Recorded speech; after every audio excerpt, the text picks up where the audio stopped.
María Vega Marín, primero bachillerato A, carta sin destinatario. ¿Quién me iba a decir que el motivo de mis alegrías iba a ser hoy el causante de mis desvelos? La vida da demasiadas vueltas como para poder pararnos a pensar en la respuesta, ya que en breve nos habrán cambiado la pregunta. Mi nombre es John Smith y aquí me encuentro, en este camerino, uno de tantos. Camerinos que al principio estaban llenos de sueños y en los que ahora solo habitan los cigarros y el alcohol. Estamos a punto de salir a uno de los últimos conciertos de nuestra carrera musical, pero esto es solo una sombra de lo que un día fuimos. Esta ya será la última vez que gritemos sobre un escenario, aunque eso ya lo dijimos la anterior, y la anterior, y la anterior. Al final es una manera de autoconvencernos de que seguimos teniendo ideas geniales. Sin embargo, esto es solo la pensión que nos están pasando aquellas que nos surgieron en nuestra tierna juventud. Han sido tantas las personas y cosas realmente importantes las que se han ido desvaneciendo en el camino, que ya ni siquiera soy capaz de distinguir entre el bien y el mal. Antes, lo único que realmente era valioso eran aquellas tardes de verano cuando todo comenzó. Mis mejores amigos y yo nos pasábamos horas tocando temas de nuestros grupos favoritos, una y otra vez. Creamos nuestro propio grupo. Dani, mi mejor amigo, era el cantante, Fred el batería, Rob el bajo y yo la guitarra.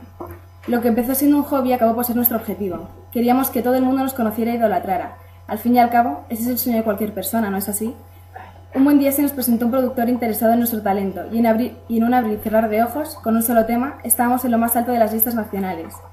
Creíamos estar viviendo un sueño y pusimos todo nuestro empeño en crear temas que llegaran a la gente y nos colocaran en lo más alto a nivel mundial. Poco a poco nuestra fama fue creciendo y según crecía el ritmo era cada vez mayor, llegando a ser insoportable. Todos los días eran un no parar, apenas dormía. Lo peor eran las giras. Yo siempre me he considerado un tipo hogareño, pero siempre pensé que las giras eran algo mágico y apenas se echa de menos el hogar. Así fueron las dos primeras. Cada nuevo álbum requería salir a patear el mundo, pero no de la manera que me hubiera gustado. De ciudad en ciudad, de país en país, la gente gritaba al vernos y apenas podíamos dar 2 pasos sin que nadie se abalanzara sobre nosotros. Era algo agotador y las disputas entre los componentes del grupo no cesaban.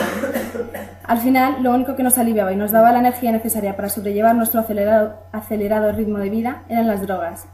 Cuando te das cuenta estás enganchado y te es imposible dejarlo.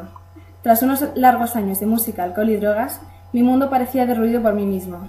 El grupo se separaba y volvía, así hasta 2 veces. Nuestros fans se emocionaban al vernos juntos de nuevo y lloraban al separarnos.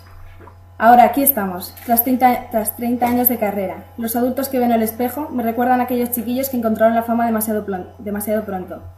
El mundo de la música es un lugar maravilloso si tienes la mente suficientemente concienciada y sabes jugar tus cartas. Sin embargo, este mundo no está hecho para todo el mundo. Pero no todo fue malo. Para alguien que adora la música, no hay nada más grande que oír a millones de personas cantar a tu lado tus canciones en un concierto. Tras un tiempo pensándolo, he decidido marcharme. Ya es hora de que empiece a vivir como alguien anónimo, normal. En este tiempo he pasado mis peores momentos, pero también mis mejores, y creo que nunca estaré suficientemente agradecido a Dios por todo lo que me ha dado. Muy pronto me despediré de mis compañeros y me iré. Esta carta no se la enviaré a nadie, porque realmente no tengo a nadie a quien enviársela. El primero que la encuentre, ya sea el señor de la limpieza, mi representante o cualquiera de mis 3 amigos, sepa que jamás olvidaré lo vivido y que aquí les dejo las memorias de un no tan famoso John Smith.